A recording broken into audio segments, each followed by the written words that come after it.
नमस्कार सांग मैंने ओडिया झी ओडिया बोई चैनल आपण मानक अनेक अनेक स्वागत। कान्हू काली भेंडी नहीं आसला मुझे देखी नी रखी देती आज जो नहीं आसली जाऊँगी भेंडी आलू आंबुल तरकारी करदेवी देखला बेलू पाकल भेंडी से किसी रही जाता पाकल भेंडी को देखी मो मन तो बहुत खुशी होता कहीं पाकल भेंडीर भजा मत खायापी बहुत भल लगे। भाविली जाऊँगी कषि कषि भेंडीर भेंडी आलू आंबुल तरकारी करदेवी आ पाकल भेंडी की मो बो जमी मसला देकी भाजे सेमती भाजी तापर भेंडी तरकारी चुन चुन कर काटिदेली आउ जी भाजी ताको फाड़ फाड़ करके भाजीदेली। आम बिलर जो मो बापा आगु भेंडी लगौले से आमर भेंडी बहुत बाहर से ताको मो बो कषि कषि बिकिदिए हेले पाकल को मो पई साइतिकी रखी थाए कहीं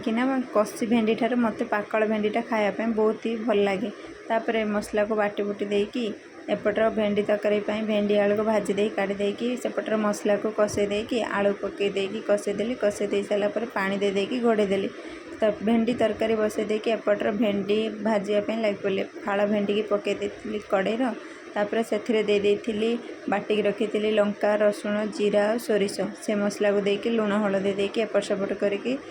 गोले देती कहीं हलदी मुझे पकई कहीं मो बो जो एमती गोटा हो कि फाड़ फाड़ भजा भाजे मो बो कहे अण हलदिया खाती से मुझे मो बो जेहेतु हलदी पकाए से आदत मोर रही जाइए हलदी पकईकि टिके समय घोड़े देती कहीं पाकल भेंडीटा भितर को मसला पानी पीब आ भेंडीटा टे सीझ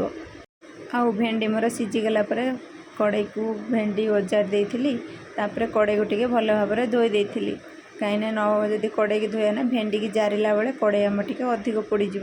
तापर से सोरिष तेल देकी पूरा भल भाव में एपट सेपट कर सबुआड़े लगे देती भेंडी को एपट सेपट करके भाजला भल भाव में पोड़ पोड़ करके भाजला प्रस्तुत होता मोर पाकल भेंडी फाड़ भजा एमती मो बो आगु भाजिकी रखी ए खरा दिन टाइम रे सज पखाड़ 4टा बेला टाइम रे खाइले बहुत ही भल लगे। से दिन आउ से समय कुआड़े तो चलीगला आज रही सांग मैंने खुशी था भल था। जय जगन्नाथ।